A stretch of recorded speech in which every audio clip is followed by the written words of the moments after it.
Morning बच्चों, कैसे हैं आप सब लोग? होप सो स्वस्थ होंगे। तो चलिए जी, जो हमारी सीरीज इको ऑनर्स के साथ चल रही है, स्टैटिस्टिक्स का, आज हम लेक्चर नंबर 6 आपके साथ मेरे बच्चों डिस्कस करेंगे। ठीक है। तो 5 लेक्चर्स मैं ऑलरेडी ले चुका हूं। काफी चीजें मैं आपके साथ डिस्कस कर रहा हूं। तो पिछली क्लास में जो हम सेकंड यूनिट हमने स्टार्ट करी थी, आज हम उसी को कंटिन्यू करेंगे। पिछली क्लास में हमने एस्टीमेटर, स्पेशली पॉइंट एस्टीमेटर के बारे में डिस्कशन करना स्टार्ट किया था। ठीक। आज उसी सीरीज को हम थोड़ा आगे बढ़ाते हैं। तो पिछली क्लास में मैंने बोला था कि बहुत सारे एस्टीमेटर बनाए जा सकते हैं किसी भी पैरामीटर के लिए। तो एक गुड एस्टीमेटर आप कैसे चूज करोगे, उसकी कुछ कैरेक्टरिस्टिक्स हमने बनाने की कोशिश की थी। दो कैरेक्टरिस्टिक मैंने आपके साथ डिस्कस करनी थी, एक अनबायसनेस और एक मोस्ट एफिशिएंसी। मोस्ट एफिशिएंसी मतलब minimum variance unbiased estimator means एक ऐसा एस्टिमेटर आपको दूसरा ढूंढना था जिसका वेरिएंस सबसे मिनिमम हो। हालांकि दो कैरेक्टरिस्टिक और बचती हैं, कंसिस्टेंसी और सफिशिएंसी, जो मैं आपके साथ डिस्कस नहीं करूंगा क्योंकि आपके सिलेबस में नहीं है। तो आज की क्लास का जो मेरा टॉपिक है वो है एस्टिमेटर्स विद मिनिमम वेरिएंस, जिसको हम मिनिमम वेरिएंस अनबायस एस्टिमेटर भी कहते हैं। तो जब वो मिनिमम वेरिएंस की बात करता है, ऑलरेडी वो ये मान के चल रहा है कि आपके एस्टिमेटर्स जो है वो अनबायस है। तो अब वो ये कहता है कि अगर आपके पास बहुत सारे अनबायस एस्टिमेटर्स हैं, क्योंकि मैंने पिछली क्लास में भी डिस्कस किया था कि अनबायस एस्टिमेटर यूनिक हो या एस्टिमेटर यूनिक हो, ऐसा जरूरी नहीं होता। बहुत सारे एस्टिमेटर्स बन सकते हैं, बहुत सारे अनबायस एस्टिमेटर भी बन सकते हैं। अब मुझे वो फाइंड करना है उन सब अनबायस एस्टिमेटर में जिसका वेरिएंस सबसे कम होगा। That is called minimum variance unbiased estimator. मेरे बच्चों, जो एफिशिएंसी होती है किसी भी एस्टिमेटर की, वो इनवर्सली प्रोपोर्शनल होती है। इनवर्सली प्रोपोर्शनल होती है उस एस्टिमेटर के वेरिएंस के। तो जैसे जैसे variance of the estimator increase होता चला जाएगा, वैसे वैसे efficiency of the estimator will decrease. कोई प्रॉब्लम नहीं है। अब यहां पे हम एफिशिएंसी को कैसे कैलकुलेट करते हैं वो भी हम डिस्कस करेंगे। ठीक। तो सबसे पहले तो अगर हम देखें कि जो एफिशिएंसी होती है मेरे बच्चों, उसको हम ऐसे डिनोट करते हैं ई एफ।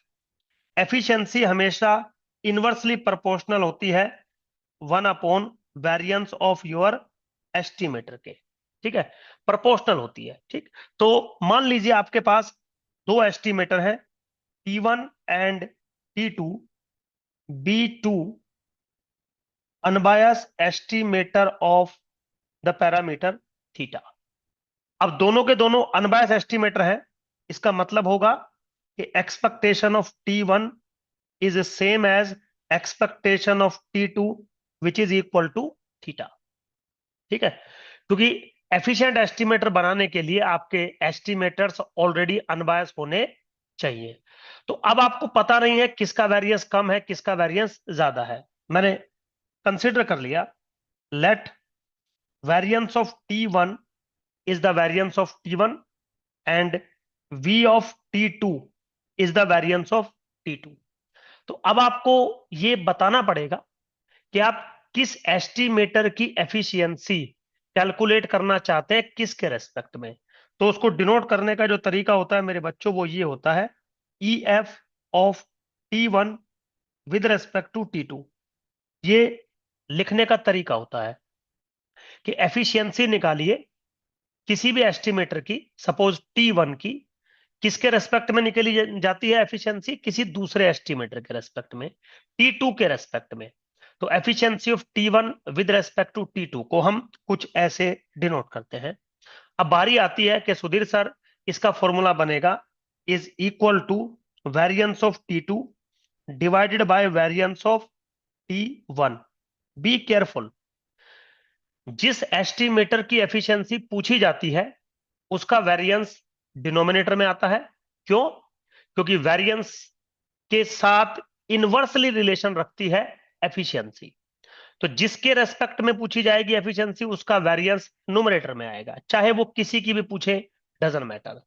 तो एफिशिएंसी जो होती है वो किसी दूसरे के रिलेशन के साथ होती है, किसी दूसरे एस्टिमेटर्स के साथ होती है। अब अगर मान लीजिए यहां पे कुछ ऐसा आ जाए कि आपकी एफिशिएंसी 1 से छोटी हो जाए फॉर एग्जाम्पल, तो आप क्या कहोगे कि sir T1 is less efficient then T2, और इसका सीधा सीधा मतलब है कि variance of T2 is less then variance of T1। समझिए, सिमिलरली रिवर्स आप चले जाएंगे, अगर एफिशिएंसी 1 से बड़ी आ रही है तो आप क्या बोलेंगे कि T1 is more efficient then T2। तो उस केस में क्या हो जाएगा, उस केस में variance of T2 is greater then variance of T1। तो जितना वेरिएंस किसी भी एस्टिमेटर का कम होता है मेरे बच्चों, उतनी ही उसकी एफिशिएंसी ज्यादा मानी जाती है। बिल्कुल सिंपल है, लेस एफिशिएंट एस्टिमेटर हम लोग चूज करते हैं। चलिए एक एग्जांपल लेता हूं, है ना, एक एग्जांपल लेता हूं, बिल्कुल सिंपल है। मान लीजिए एक्स फॉलो करता है normal mu comma sigma square को। नॉर्मल पॉपुलेशन है मेरे पास, सिंपली कोई रॉकेट साइंस नहीं है। तो अब अगर आप यहां पे सपोज म्यू के एस्टिमेटर्स देखें, पॉपुलेशन के मीन के एस्टिमेटर्स देखें, तो ज्यादा नहीं, मैं दो एस्टिमेटर्स इस्तेमाल करना चाहता हूं, क्योंकि एफिशिएंसी चेक करने के लिए मुझे दो एस्टिमेटर्स चाहिए। और मैं आपसे अगर पूछूं कि पॉपुलेशन के मीन के दो एस्टिमेटर बताइए, तो सैंपल का मीन आप इस्तेमाल कर सकते हैं और सैंपल का मीडियन भी इस्तेमाल कर सकते हैं। ठीक है, तो आपने यहां से एक सैंपल लिया होगा, let x1 x2 up to dot dot xn be a random sample. आपने रैंडम सैंपल यहां से लिया, कोई प्रॉब्लम नहीं है। अब मेरा कंसर्न ये है कि क्या सैंपल मीन और सैंपल मीडियन के ऑलरेडी आपको डिस्ट्रीब्यूशंस पता है? अगर पता है तो अच्छी बात है, क्योंकि वहीं से उसके वेरिएंसेस कैलकुलेट किए जा सकते हैं। जैसे शायद पिछली क्लासेस में मैंने बताया था आपको कि अगर सैंपल नॉर्मल पॉपुलेशन से लिया गया है तो उसका जो मीन होता है वो नॉर्मल को ही फॉलो करता है, जिसका मीन म्यू ही रहेगा, बट वेरिएंस हो जाएगा सिग्मा स्क्वायर बाई एन। समझ गए? यहीं पे अगर मैं सैंपल का मीडियन लेता तो ये भी मेरे बच्चों नॉर्मल को ही फॉलो करता है, उसका मीन म्यू रहता है, बट जो वेरिएंस हो जाता है वो पाई सिग्मा स्क्वायर बाई 2n हो जाता है। ये चीज आपको सेमेस्टर 1 में पता चली होगी। तो अब अगर आप सैंपल मीन को देखें तो expectation of X bar mu के बराबर दिया हुआ है, और वेरिएंस ऑफ सैंपल मीन बराबर है सिग्मा स्क्वायर बाई एन के। Similarly expectation of the sample median mu के बराबर है, और वेरिएंस ऑफ द मीडियन बराबर है पाई सिग्मा स्क्वायर बाई 2n के। ठीक, तो अब अगर आप यहां पे गौर से देखें, सैंपल का मीन और सैंपल का मीडियन दोनों ही पॉपुलेशन के मीन के अनबायस एस्टिमेटर है। क्यों? क्योंकि दोनों की एक्सपेक्टेड वैल्यू म्यू के बराबर है। अब हमें वो चूज करना है जिसका वेरिएंस सबसे कम होगा। समझ गए? तो अब अगर आप गौर से देखें, ऑब्वियसली बात है sigma square by n must be less than pi sigma square by 2n। Confirm? क्यों? क्योंकि सिग्मा स्क्वायर से सिग्मा स्क्वायर कल जाएगा, कैंसिल आउट हो जाएगा, एन से एन कैंसिल आउट हो जाएगा। जो पाई की वैल्यू है वो ग्रेटर देन 2 होती है, तो ये यूनिवर्सल फैक्ट है ना। पाई की वैल्यू 3.14 होती है अप्रोक्सीमेटली, तो 2 से बड़ा है, मतलब ये रिलेशन कंफर्म ट्रू है। मीन्स आप कह सकते हो कि variance of X bar must be less then variance of the median.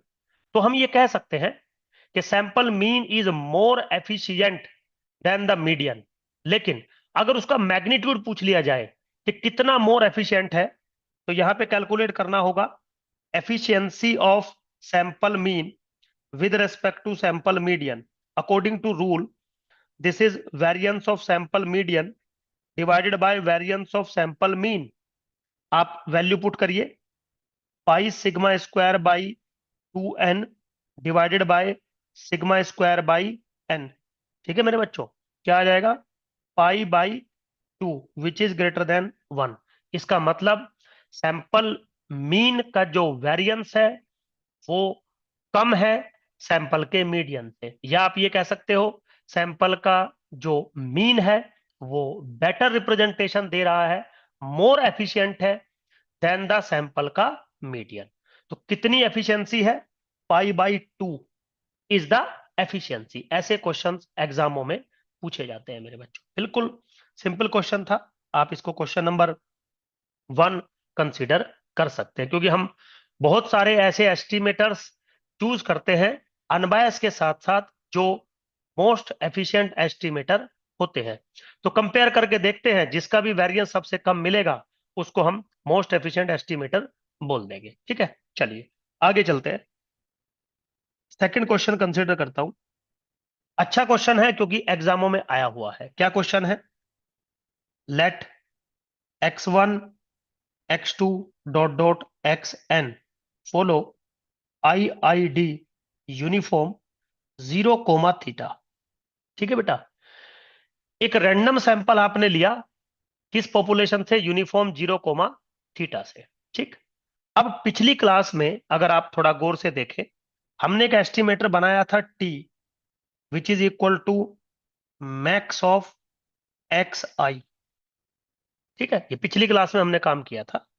एक टी एस्टिमेटर बनाया था which is max of xi। तो कन्फर्म एक फॉर्मूला बन के आया था n+1/n इंटू टी। ये एक एस्टिमेटर बन के आया था जो कि अनबायस एस्टिमेटर था, इसका? थीटा का। गौर से समझिए आप, है ना। तो टी n+1/n इंटू टी एक अनबायस एस्टिमेटर बन के आया था थीटा का। ये पिछली क्लास में हमारी बात आपके साथ हुई थी। तो मैं यहां लिख सकता हूं कि expectation of n+1/n into t is equal to theta. ठीक है मेरे बच्चों। अब यहां पे suppose I call this, let I call this theta 0 hat which is equal to n+1/n into t. Equation number A. Suppose मैंने इसको थीटा 0 hat मान लिया। अब मैं एक दूसरा एस्टिमेटर थीटा का यहां और कंसीडर करना चाहता हूं ताकि मैं कंपैरिजन कर सकूं थीटा 0 hat के साथ। तो suppose I consider an another estimator which is equal to θ1 hat. Let us consider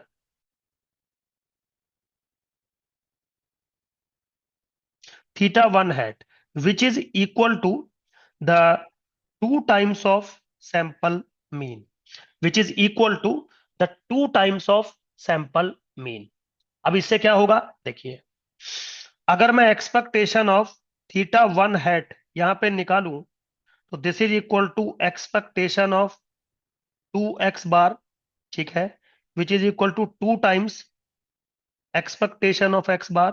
चलिए 2 times expectation of 1/n summation I goes from 1 to n। okay, now this is equal to 2 times of 1/n summation I goes from 1 to n into expectation of xi। now this is 2 times 1/n summation I goes from 1 to n। अब अगर x follow करता है uniform 0, को, तो इसकी expected value θ/2 होती है, ये आपको पता है। तो दिस इज θ/2। फाइनल रिजल्ट आ गया थीटा। इसका मतलब अगर आप यहां पे गौर से देखें तो एक्सपेक्टेशन ऑफ 2x bar भी किसके बराबर है? थीटा के बराबर है। इसका मतलब n+1/n इंटू टी भी अनबायस एस्टिमेटर है थीटा का, और 2 इंटू सैंपल मीन भी अनबायस एस्टिमेटर है थीटा का। तो मान लीजिए मैंने इसको भी लेट कर लिया कि θ1 hat is equal to 2x bar। Equation number B. अब मेरे पास इस केस के अंदर थीटा के दो अनबायस एस्टिमेटर बन गए, एक n+1/n into t where t is the max of the sample observation, और दूसरा 2 इंटू x बार। अब सवाल यह है कि आपको θ0 hat या θ1 hat जो आपने दो अलग अलग बनाए, आपको बताना है कि इनमें कौन सा ज्यादा एफिशिएंट है, मतलब किसका वेरिएंस कम है। तो सबसे पहले तो आपको इनके वेरिएंसेस निकालने पड़ेंगे मेरे बच्चों। आप समझिए आराम से, ठीक है। तो अगर हम देखें, चलिए सबसे पहले हम टी को ही कंसीडर करते हैं। नाउ मुझे क्या कैलकुलेट करना पड़ेगा? Now we are required to calculate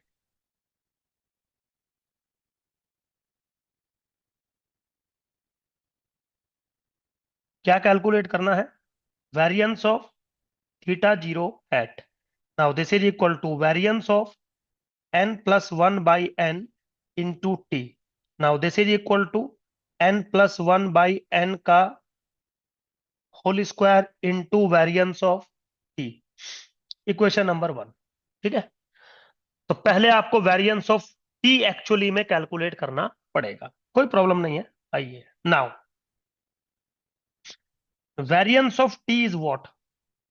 expectation of t square minus expectation of t का होल स्क्वायर। सिंपल है बिल्कुल। चलिए इक्वेशन नंबर स्टार, ठीक है। अब एक्सपेक्टेशन ऑफ टी शायद आप ऑलरेडी कैलकुलेट कर चुके हो। मैंने पिछली क्लास में आपको समझाया था कि अगर x1 dot dot xn follow करता है यूनिफॉर्म 0, याद करिए, और आप टी बनाते हैं which is maximum of x I, ठीक। तो जो टी का डेंसिटी फंक्शन आया था एफ ऑफ टी टी, शायद आपको याद होगा, वो था n t to the power n minus one upon theta to the power n, और जहां पे टी लाइज कर रहा था बिटवीन 0 to थीटा। याद आया होगा। इस चीज को जब हमने थोड़ा सा सोल्व किया था पिछली क्लास के अंदर, पिछले लेक्चर के अंदर, तो एक्सपेक्टेशन ऑफ टी मेरा बन के आ गया था n upon n plus one into theta. ये चीज मैं ऑलरेडी आपको कैलकुलेट करके दिखा चुका हूं, ठीक है बच्चों। अब यहां पे मुझे क्या चीज कंसिडर करनी पड़ेगी? कैलकुलेट करना पड़ेगा expectation of t square by the rule. This is 0 to theta t square into n t to the power n minus one upon theta to the power n into d t. ये value मुझे लगानी पड़ेगी, मुझे calculate करना पड़ेगा।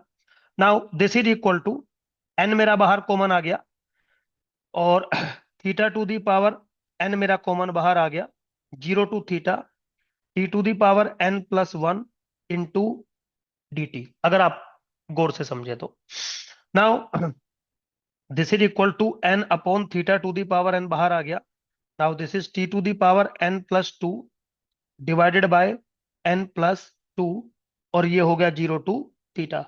तो value मुझे मिलेगी मेरे बच्चों n theta square upon n plus two. Calculate होकर ये मिल जाएगा। अब अगर ये सारी value expectation of t square और एक्सपेक्टेशन ऑफ टी मैं इक्वेशन नंबर स्टार में डालूं, तो बाई इक्वेशन स्टार, है ना, क्या मिलेगा मुझे? मुझे मिलेगा variance of T is equal to n theta square upon n plus के two minus n upon n plus one का whole square into theta square, क्योंकि एक्सपेक्टेशन ऑफ टी का आपको स्क्वायर भी करना पड़ेगा। जैसे ही आप इसको सोल्व करोगे आपको वैल्यू मिलेगी n theta square divided by n plus one का whole square into n plus two, ठीक है। ये वैल्यू आ गई वेरिएंस ऑफ टी की। अब वेरिएंस ऑफ टी की अगर ये वैल्यू आप इक्वेशन नंबर 1 में डालें, put in equation number 1, put variance of T in equation number 1, है ना, ये रही आपकी इक्वेशन नंबर 1। तो मुझे क्या मिल जाएगा? We get variance of theta zero hat किसके बराबर मिलेगा मेरे बच्चों? एन प्लस वन का होल स्क्वायर मेरे पास ऑलरेडी है, divided by n square already है मेरे पास, n theta square upon n plus one का होल स्क्वायर और एन प्लस टू यहां से मिल गया। सोल्व करोगे तो मुझे मिल जाएगा theta square upon n times n plus very simple. तो जो एक एस्टिमेटर था उसका वेरिएंस मुझे मिल गया। इक्वेशन नंबर मान लीजिए डबल स्टार, कोई भी जो आपका दिल करे वो दे दीजिए। नाउ अब मुझे निकालना है variance of theta one hat, which is what, variance of 2x bar, which is 4 times variance of x bar, which is equal to 4 times variance of x upon n। ये रूल है variance of x bar का। लेकिन यहां पे 4/n variance of x किसके बराबर है? x क्या है? यूनिफॉर्म 0, तो वेरिएंस का फॉर्मूला क्या होता है? b माइनस ए का होल स्क्वायर बाई 12। इसका मतलब theta square by 12 which is equal to theta square by 3n। Equation number मान लीजिए ट्रिपल स्टार, कुछ भी नाम दे दीजिए आप। तो दोनों का वेरिएंस आपने कैलकुलेट कर दिया। नाउ मेरे बच्चों, एक सेकेंड, दोनों का वेरिएंस आपने कैलकुलेट कर दिया। अब आप बता सकते हैं किसकी वैल्यू बड़ी है और किसकी वैल्यू छोटी है। सिंपल है बिल्कुल। तो मैं कंसीडर कर रहा हूं variance of theta one hat minus variance of theta zero hat, which is equal to theta square by 3n minus theta square by n into n plus two. मेरे बच्चों, जब आप इसको सोल्व करोगे तो ये बनेगा theta square by 3n square n plus के 2 ब्रैकेट n माइनस 1। ठीक है बेटा। अब ऑब्वियसली बात है, सैंपल साइज अगर 1 के बराबर है तो सब कुछ x1 ही बनेगा। अगर सैंपल साइज 1 से बड़ा है तो this must be greater than 0। तो यहां से आपको क्या मिला? Variance of theta one hat is greater then variance of theta zero hat. इसका मतलब जो थीटा जीरो हैट है वो मोर एफिशिएंट है देन थीटा वन हैट के।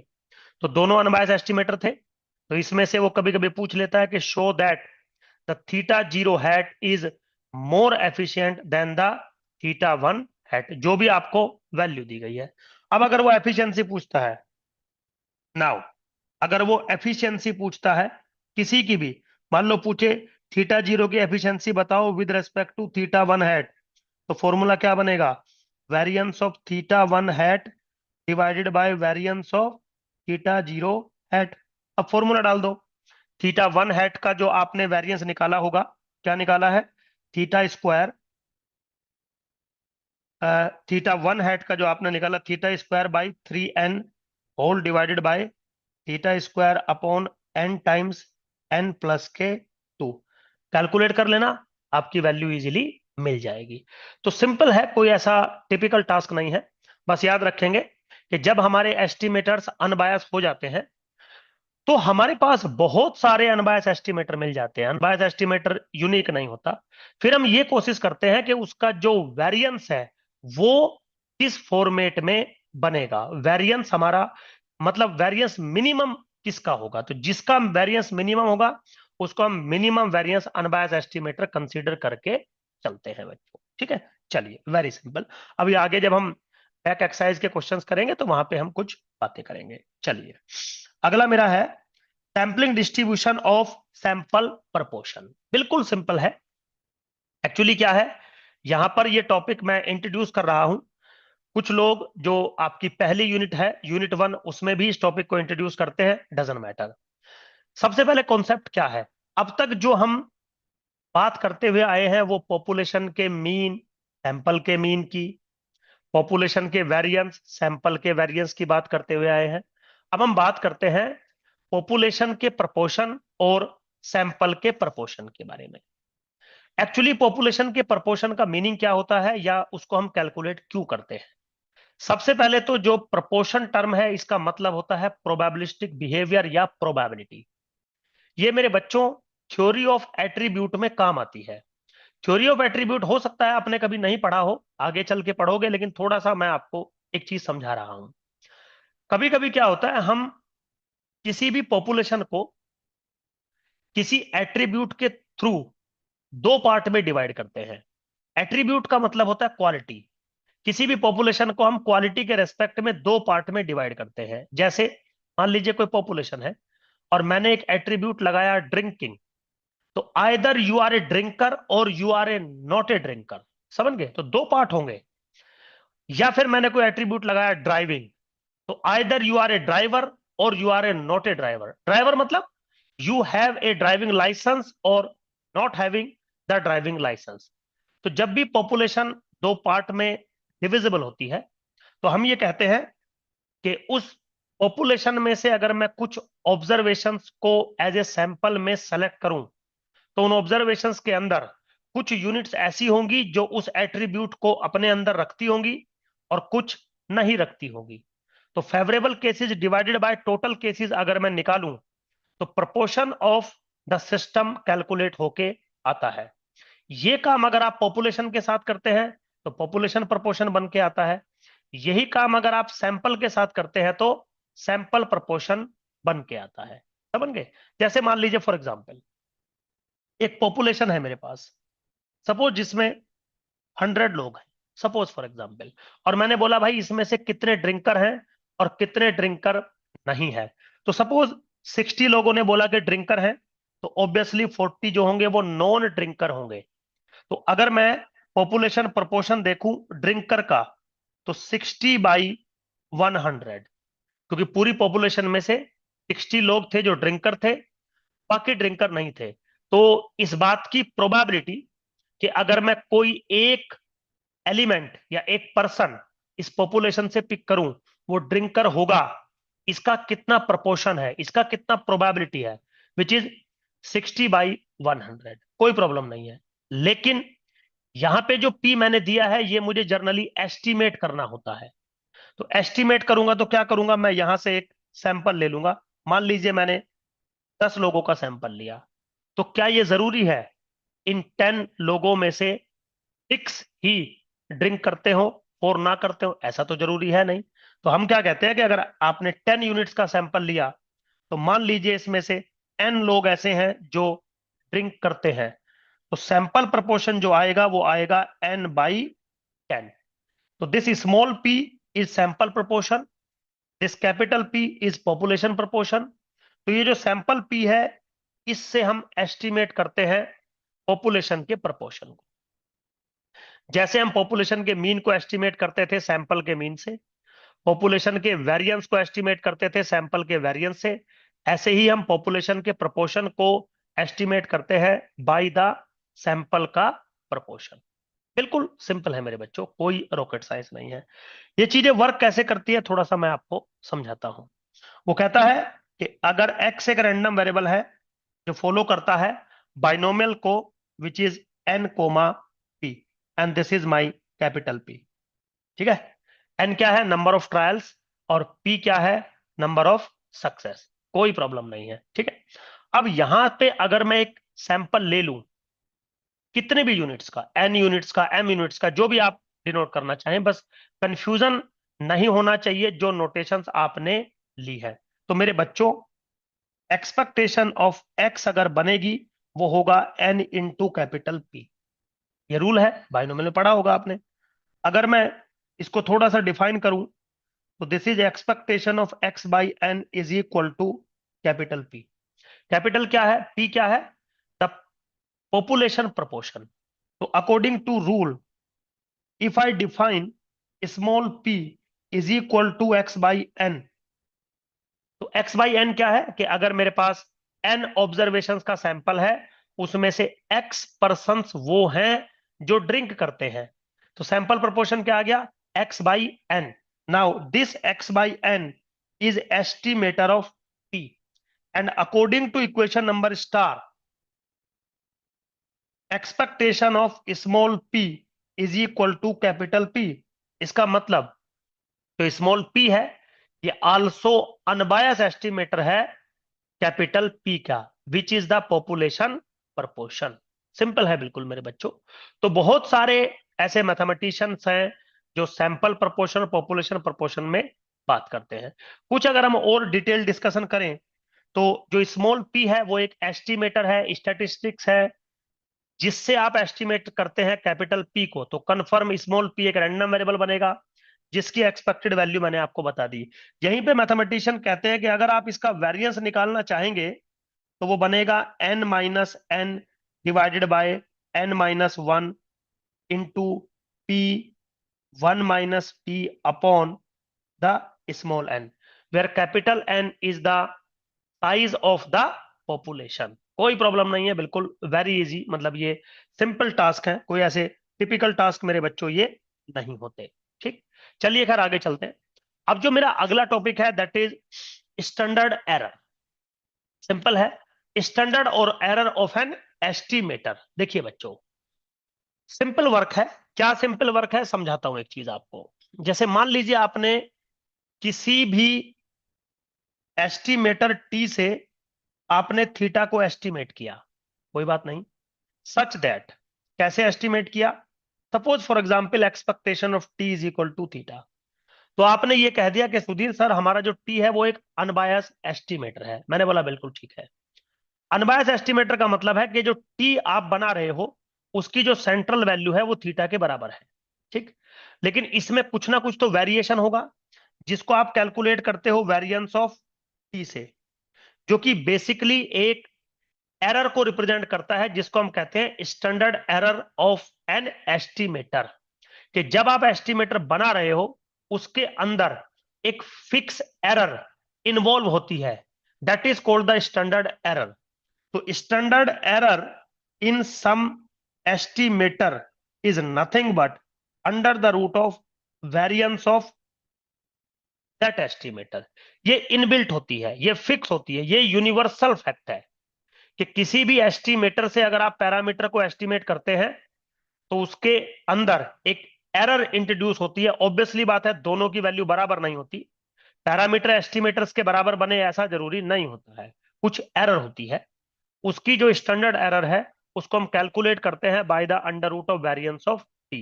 जैसे फॉर एग्जांपल देखिए, सैंपल मीन से आपने पॉपुलेशन के मीन म्यू को एस्टिमेट किया था। ठीक, तो क्या सैंपल मीन बराबर था पॉपुलेशन के मीन के? शायद नहीं। समझ गए? सैंपल मीन से आपने पॉपुलेशन के मीन को एस्टिमेट जरूर किया है, बट दोनों शायद इक्वल नहीं थे। तो जब इक्वल नहीं थे तो एस्टिमेटर बना। फिर आपने बोला था कि वेरिएंस ऑफ एक्स बार जो बनेगा वो बनेगा variance of x upon n. ये मैं पिछली क्लासेस में आपको पढ़ा चुका हूं, which is sigma square by n. क्यों? क्योंकि वेरिएंस ऑफ एक्स हम सिग्मा स्क्वायर मान के चल रहे हैं। ठीक, तो अब मेरा सवाल यह है कि अगर मैं आपसे पूछूं स्टैंडर्ड एरर बताइए इन द सैंपल मीन, तो this is nothing but sigma by root n. तो दुनिया की जितनी भी एस्टिमेशन थ्योरी है उन सब में मेरे बच्चों एरर इन्वॉल्व रहती है। उसका जो मेजरमेंट है, स्टैंडर्ड मेजरमेंट है, that is called standard error. How to calculate the standard error? We define the under root of variance of this. बिल्कुल सिंपल, कोई ऐसा इसमें रॉकेट साइंस नहीं है। चलिए, तो ये मेरी छोटी बातें थी क्योंकि मैं पॉइंट टू पॉइंट पढ़ाने का मूड है मेरा। क्योंकि मैंने सुना है कि ग्रेजुएशन के बच्चे ज्यादा नॉलेज लेने देने से ज्यादा इत्तेफाक नहीं रखते हैं, उनको पॉइंट टू पॉइंट चाहिए। जब आप कभी एमए इकोनॉमिक्स एंट्रेंस में आओगे तब आपके साथ मेरे बच्चों डीपली डिस्कशन होगा। फिर बातें पॉइंट टू पॉइंट नहीं चलती, फिर थोड़ा सा डीपली डिस्कशन चलता है। ठीक है, चलिए खैर आगे चलते हैं। तो फिर जैसा कि मैंने प्रॉमिस किया हुआ है, मैं क्वेश्चंस आप लोगों के साथ डिस्कस करूंगा। आसान है क्वेश्चंस, कोई टिपिकल टास्क नहीं है। क्या कह रहा है? ए accompanying data of fluctual strength for cone cube create becomes of a certain type of introduced in example 1.2। कुछ example 1.2 लिया होगा बुक ने, तो उसका कुछ डाटा आपके पास अवेलेबल है, कोई प्रॉब्लम नहीं है। क्या कह रहा है? Calculate a point estimator of mean value of strength for a conceptual population of all beams manufactured in this fashion। मतलब सीधा सीधा वो पॉपुलेशन के मीन का एस्टिमेटर आपसे पूछना चाहता है। And state which estimator you use, मतलब आप कौन सा एस्टिमेटर यूज करेंगे। तो मेरे बच्चों, अब तक मैं यही तो पढ़ा रहा हूं आपको कि पॉपुलेशन का मीन अगर आपको एस्टिमेट करना है तो आप सैंपल का मीन एस्टिमेट करिए, और जो सैंपल ऑब्जर्वेशंस हैं वो आपको डाटा दे रखा है। तो टेक्निकली अगर आप देखें ए पार्ट को, आपको म्यू एस्टिमेट करना है, तो म्यू का एस्टिमेटर हमने क्या बोला है हमेशा, सैंपल मीन लीजिए which is 1/n, summation I goes from 1 to n X I, कोई प्रॉब्लम नहीं है। अब यहां पे अगर आप गौर से देखें तो n की जो वैल्यू है वो है 27, ठीक है, और लकीली उसने समीशन एक्स आई मुझे दे रखा है 219.8। क्या दे रखा है, summation of x i, i goes from 1 to 27 किसके बराबर है, 219.8। तो मेरे बच्चों जो मीन बनेगा, सैंपल मीन किसके बराबर बनेगा, 219.8 divided by 27। Now this is 8.1407, ये मेरा बनने वाला है। तो हमने ये भी बता दिया क्वेश्चन में कि हम कौन सा एस्टिमेटर इस्तेमाल करेंगे, और ये भी बता दिया उसकी एस्टिमेटेड वैल्यू क्या होगी। दोनों यही पूछे हुए थे, काम खत्म। ठीक, अगला जो इसका बी पार्ट है, calculate a point estimate of the strength value that separates the weakest 50% of all such items from the strongest 50% and state which estimator you use। देखिए मेरे बच्चों, शायद आपको थोड़ा हिंट मिल रहा होगा कि वो पॉपुलेशन की ऐसी पैरामीटर चाहता है आपसे जो 50% से बड़ा हो और 50% से छोटा हो। ऐसा एक ही होता है, that is called the population median. तो बी पार्ट में मेरे बच्चों, बी पार्ट में आपको क्या एस्टिमेट करना है, पॉपुलेशन मीडियन। ठीक है, गौर से समझिए, आपको क्या एस्टिमेट करना है, पॉपुलेशन मीडियन। तो इसके लिए आप क्या निकालोगे, सैंपल मीडियन, सैंपल मीडियन। ठीक है बेटा, तो सैंपल मीडियन को हम ऐसे डिनोट करते हैं। सेमेस्टर 1 में आपको पता होगा कि सैंपल मीडियन कैसे निकालते थे। जो भी डाटा है उसको अरेंज कर लीजिए असेंडिंग और डिसेंडिंग ऑर्डर में। मीडियन का फॉर्मूला आपको पता है, ऑब्जर्वेशन ओड है क्योंकि 27 है, तो n+1/2th टर्म जो भी होगी that is your median. So according to data जब आप इसको रीअरेंज करेंगे मेरे बच्चों, तो जो वैल्यू आएगी वो आएगी आपकी 7.7। तो median is the estimator of this problem and 7.7 is estimated value या estimate। सिंपल है बिल्कुल। चलिए, तो मेरे बच्चों सी पार्ट पर आते हैं। Calculate and interpret A point estimator of the population standard deviation. अब आपको पॉपुलेशन का स्टैंडर्ड डेविएशन का एस्टिमेट करना है। Which estimator did you use, very simple. देखिए बच्चों, सी पार्ट है, आपको सिग्मा को एस्टिमेट करना है। ठीक है, तो इसकी एस्टिमेटेड वैल्यू बनानी है। अब एक बार बताइए, शायद पिछली क्लास में मैंने बोला था कि एस स्क्वायर से which is equal to 1/n-1 summation X I minus X bar का होल स्क्वायर, इससे हम एस्टिमेट करते हैं सिग्मा स्क्वायर। तो ऑब्वियसली बात है, एस से हम एस्टिमेट करेंगे किसको, सिग्मा को, कोई प्रॉब्लम नहीं है। अब ये भी शायद मैंने आपको कभी बताया होगा कि अगर आपको सिग्मा हेड चाहिए, this is S, sigma head मतलब सिग्मा का एस्टिमेटर। अब सिग्मा हेड से डिनोट कर दो या एस से लिख दो। तो कैसे डिफाइन करोगे मेरे बच्चों, this is define as under the root of 1/n-1 summation X I minus X bar का होल स्क्वायर, ये फॉर्मूला है। Now this is equal to under the root of 1/n-1 bracket summation X I square minus X bar का whole square bracket close. ये जो चीज मैंने यहां पे लिखी, दिस इज वेरी सिंपल। आप परफेक्ट स्क्वायर ओपन करके कैंसिल आउट करके ये बना सकते हैं, ऐसा मैं पहले भी आपको बना चुका हूं।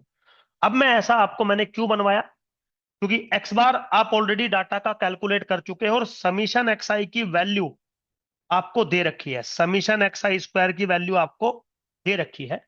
तो मैंने इस टर्म में अपनी प्रॉब्लम को कन्वर्ट कर लिया ताकि मुझे इजीली जो रिजल्ट है वो मुझे मिल जाए। ठीक है बेटा, अब अगर मैं सारी वैल्यूज यहां पे पुट करूंगा, तो this is equal to under the root of 1/26, ठीक है, bracket close, summation x i square की जो वैल्यू उसने दी है वो मेरे बच्चों कितनी दी है, 1860.94, है ना, चेक कर लेते हैं एक बार, 1860.94, ठीक है। नाउ माइनस, अब n किसके बराबर है, n मेरे बच्चों है 27 के बराबर, इंटू x बार किसके बराबर था, 8.1407, तो इसका मुझे स्क्वायर करना पड़ेगा, ठीक है। अब ये चीज आप जैसे ही कैलकुलेट करोगे वैल्यू बनेगी 1.66, तो आप ये चीज इजीली कैलकुलेट करके देख सकते हैं, 1.66 इज द आंसर। अब मेरे बच्चों एक सेकेंड, अब अगला जो मेरा क्वेश्चन है डी पार्ट है, क्या कह रहा है, calculate a point estimate of calculate a point estimate of proportion of all such beams whose flexural strength exceed 10 MPa. Think of an observation as a success if it exceed this one. वो कह रहा है कि आपको population proportion बताना है उन सब जिनकी फ्लेक्सिबल स्ट्रेंथ जो है वो 10 से बड़ी हो, समझ गए। तो उसने हिंट भी दे दिया कि अगर 10 से बड़ी है तो सक्सेस मान लेना, 10 से छोटी है तो आप फेलियर मान लेना। सो बेसिकली आपको जो डी पार्ट है मेरे बच्चों, जो डी पार्ट है वो कैपिटल पी यानी कि पॉपुलेशन प्रपोर्शन को आपको एस्टिमेट करना है।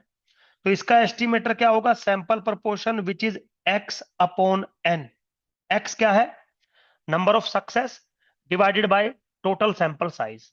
नंबर ऑफ सक्सेस मतलब वो जिनकी स्ट्रेंथ 10 से बड़ी है ना। आप अगर क्वेश्चन को अच्छे से पढ़ेंगे, calculate the point estimator of the proportion of all such beams, वो नंबर ऑफ बीम्स जिनकी फ्लक्चुए स्ट्रेंथ जो है वो 10 से बड़ी है। तो आप काउंट कर सकते हैं, काउंट करेंगे तो 1 2 3 4, समझ गए। और टोटल कितना है 27। तो मेरे बच्चों this is 4/27 which is equal to 0.1481। Very simple. चलिए ई पार्ट पे आते हैं। ई पार्ट क्या है, सिंपल है बिल्कुल। Calculate a point estimator of the population coefficient of variation. तो पॉपुलेशन कोफिशिएंट ऑफ वेरिएशन क्या होता है, सिग्मा बाई म्यू। अब इसको एस्टिमेट करना है। तो मेरे बच्चों सिग्मा बाई म्यू का जो एस्टिमेटर होगा वो एस बाई एक्स बार होगा। शायद आपको इतना पता है, भाई सिग्मा का एस है, म्यू का है एक्स बार, तो सिग्मा बाई म्यू का एस्टिमेटर क्या होगा, एस बाई एक्स बार। बस दोनों की वैल्यू डालिए। तो सिग्मा बाई म्यू का अगर आपको एस्टिमेटर निकालना है तो this is S by x bar which is what, x किसके बराबर है 1.66 डिवाइडेड बाय एक्स बार किसके बराबर है 8.1407। So this is equal to 0.2039। Simple है मेरे बच्चों, बाकी आप समझते होंगे, बहुत इजी है चीजें। चलिए अगला क्वेश्चन लेते हैं। क्या कह रहा है, a sample of 20 students who had recently taken elementary statistics yield the following information on the brand of calculator owned। मतलब 20 बच्चे हैं हमारे पास, वो कुछ जो ब्रांड है उनके कैलकुलेटर इस्तेमाल करते हैं। टी एक रिप्रेजेंटेशन है जो टेक्सास इंस्ट्रूमेंट्स को रिप्रेजेंट कर रहा है, एच एक है, एक सी है और एक एस है। तो 4 टाइप के ब्रांड है जो हम इस्तेमाल करते हैं। 20 स्टूडेंट्स हैं, तो डाटा आपके पास दिया है, T T H T C पूरा एक डाटा आपके पास दिया हुआ है। तो जिस जिस ब्रांड के भी वो 20 बच्चे इस्तेमाल करते हैं उनकी इंफॉर्मेशन आपको शॉर्ट फॉर्म में दे रखी है। तो पहला जो सवाल है वो क्या कर रहा है, estimate the true proportion of all such student who own the Texas instruments calculator. तो जो पहले टाइप का कैलकुलेटर है, पूरी पॉपुलेशन के अंदर कितने परसेंटेज लोग हैं जो टीआई को इस्तेमाल करते हैं जो टेक्सास इंस्ट्रूमेंट्स टाइप का जो कैलकुलेटर है, ब्रांड का जो कैलकुलेटर है उसको इस्तेमाल करते हैं। ये पॉपुलेशन प्रपोर्शन पूछा हुआ है, ठीक। तो मेरे बच्चों वेरी सिंपल, पी हैट निकालना है आपको। अब पूरी पॉपुलेशन में से कितने लोग टीआई टाइप का कैलकुलेटर यूज करते हैं वो पूछ रहा है। अरे तो सैंपल में देख लीजिए ना कितने लोग करते हैं। तो अगर आप टी देखें, 1 2 3 4 5 6 7 8 9 10, 10 लोग हैं सैंपल के अंदर। टोटल कितना है? 20। Now which is what? 50% या फिर 0.50। सो this is the sample proportion which is an estimator of population proportion. बिल्कुल सिंपल। चलिए बी पार्ट पे आते हैं। क्या कह रहा? Of the 10 student who owned TI calculator, मतलब वो लोग जो जिन 10 लोगों के पास टीआई कैलकुलेटर था, उनमें से 4 हैड ग्राफिंग कैलकुलेटर्स। उनमें से जो 4 है वो ग्राफिक कैलकुलेटर है, और जो 6 है वो ग्राफिक कैलकुलेटर मेरे बच्चों नहीं है। चलिए कोई बात नहीं। Estimate the proportion of students do not own A TI graphic calculator, मतलब पूरी पॉपुलेशन में से आपको यह बताना है कि कितने परसेंटेज लोगों के पास टीआई ग्राफिक कैलकुलेटर नहीं है। तो सैंपल में 20 थे, 20 में से 16 लोग ऐसे हैं जिनके पास ग्राफिक कैलकुलेटर नहीं है। भाई देखिए, 20 टोटल स्टूडेंट है मेरे पास सैंपल के अंदर, जिसमें से 10 के पास तो टीआई ब्रांड ही नहीं है, तो 10 तो हटा दीजिए। अब उन 10 में से सिर्फ 4 के पास टीआई ग्राफिक्स है, 6 में उनके भी पास भी नहीं है। समझ गए? तो सैंपल में 20 में से 16 ऐसे हैं जिनके पास टीआई का ग्राफिक कैलकुलेटर, है ना, ग्राफिक कैलकुलेटर नहीं है। तो सैंपल प्रपोर्शन क्या बना? 16/20 मेरे बच्चों। Now this is equal to 0.80। This is sample proportion which is an estimator of population proportion. Simple है, कुछ ऐसा रॉकेट साइंस नहीं है, बट थोड़ा सा देखिए आपको बेटा काम करना पड़ेगा, ऐसा नहीं है कि कुछ भी फ्री में हो जाएगा। अब अगले क्वेश्चन पे आते हैं। अगला क्वेश्चन अगेन देखने में लेंदी है, बट उतना प्रॉब्लम नहीं है क्वेश्चंस के अंदर। क्वेश्चंस के अंदर प्रॉब्लम होती भी नहीं है, अगर आपको थोड़ा सा कॉन्सेप्ट आपने अच्छे से चीजों को समझ रखा है तो चीजें बन जाती हैं। क्या है? Consider the following sample of observation on coating thickness for low viscosity paint. Data आपके पास गिवन है। Assume that the distribution of coating thickness is normally distributed. चलिए, तो नॉर्मल प्रोबेबिलिटी कर्व का आप इस्तेमाल कर सकते हैं। पॉपुलेशन दी हुई है। पहला पार्ट है calculate a point estimate of mean value of coating thickness and state which estimator you used. तो ऑब्वियसली बात है, मीन की अगर आप बात करना चाहते हैं तो मेरे बच्चों मैं सैंपल मीन के बारे में ही बात करूंगा। ठीक, तो सबसे पहले तो अगर आप यहां देखें, सैंपल का आपका साइज कितना है? 1 2 3 4 5 6 7 8 8 16, है ना। तो हम देख लेते हैं, हम रिप्रेजेंट कर लेते हैं। सबसे पहले मैं ए पार्ट अगर आपके साथ डिस्कस करूं तो मेरा एन जो है वो 16 है। ठीक है।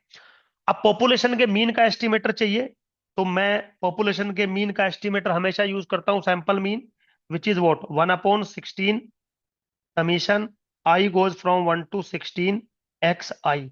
सो 1/16 मेरे बच्चों, ये जो भी सैंपल डाटा दिया हुआ है आप इन सब का सम कर देंगे। ठीक है, तो आप सम कर लीजिएगा। जो सम की वैल्यू है वो है 21.57। आप कैलकुलेट करोगे तो 1.3481। That's it. तो पहले क्वेश्चन का, पहले ए पार्ट का आपको जवाब मिल गया।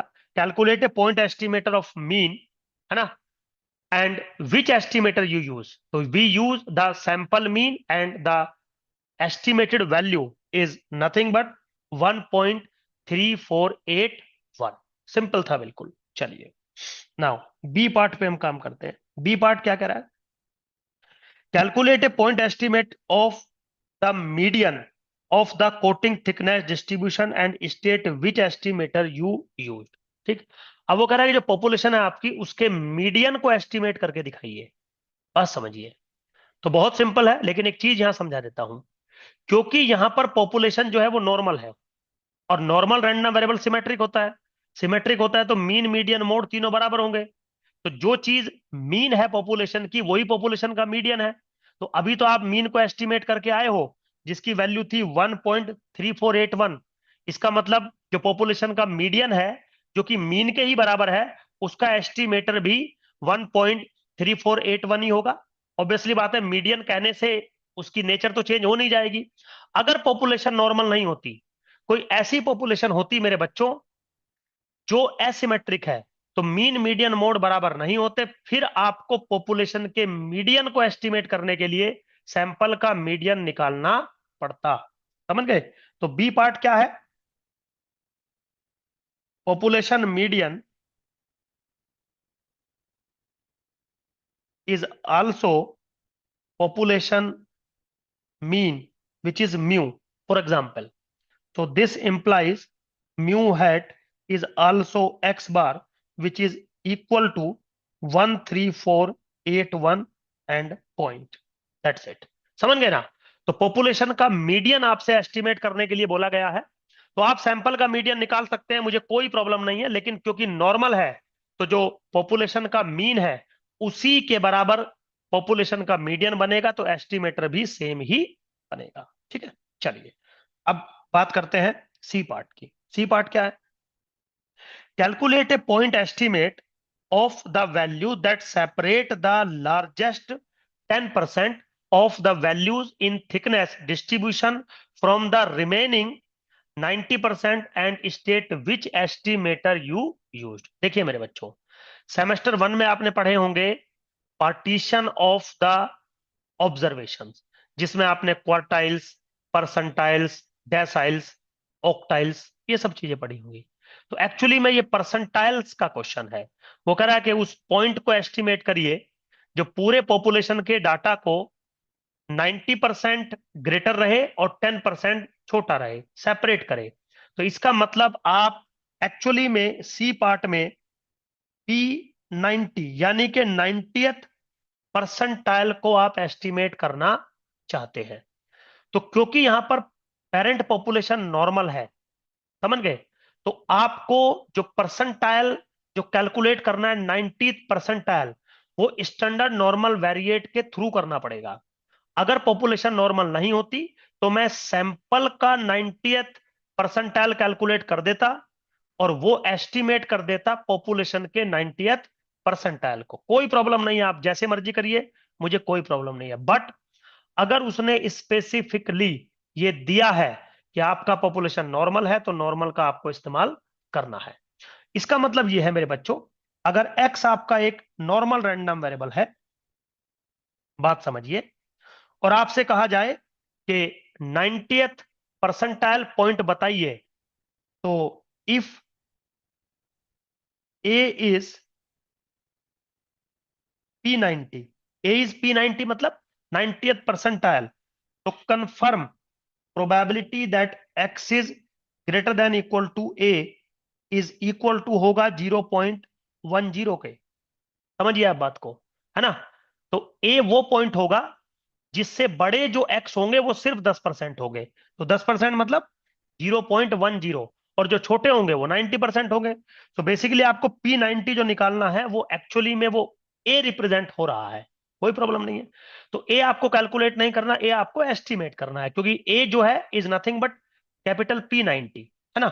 तो अब मैं इसे कैसे कैलकुलेट कर सकता हूं? बहुत आसान है, मैंने आपको पहले भी ये चीजें बताई है। This can be written as probability that x minus mu upon sigma is greater than equal to a minus mu upon sigma which is equal to 0.10। ठीक है, now this implies what? Probability that z is greater than equal to a minus mu upon sigma is equal to 0.10। ठीक है बेटा, अब आप अगर इस चीज को स्टैंडर्ड नॉर्मल वेरिएट की टेबल से देखें, तो यहां पे मेरे बच्चों जो a minus mu upon sigma की जो वैल्यू बनेगी वो बनेगी 1.28 के बराबर बाई जेड टेबल। ठीक है जी, जेड टेबल से ये वैल्यू बनेगी, है ना? शायद आपने जेड टेबल पढ़ी होंगी। तो अब वो क्या कह रहा है, ए की वैल्यू किसके बराबर हो जाएगी? Mu plus 1.28 into sigma. लेकिन ए आपको कैलकुलेट नहीं करना, क्योंकि ए को कैलकुलेट करने के लिए म्यू और सिग्मा चाहिए, वो तो पता नहीं है आपको। ए आपको एस्टिमेट करना है। तो अगर आपको ए एस्टिमेट करना है मेरे बच्चों, तो ए की estimated value is what, mu की estimated value plus 1.28 into sigma की estimated value. Now this is what, sample mean plus 1.28 into S. ठीक, अब इसको इक्वेशन नंबर स्टार आप एक बार जरा बोल दीजिए। जो डाटा दिया है, अकॉर्डिंग टू डाटा,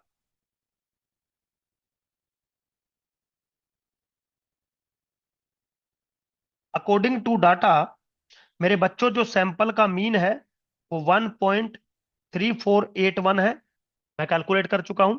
और जो एस आपका बन के आएगा वो 0.3385 बन के आएगा। कैसे बनाओगे मैं वो भी बता देता हूं। एस स्क्वायर कैलकुलेट कर लेना, which is 1/n-1 bracket summation X I square minus n X bar का होल स्क्वायर।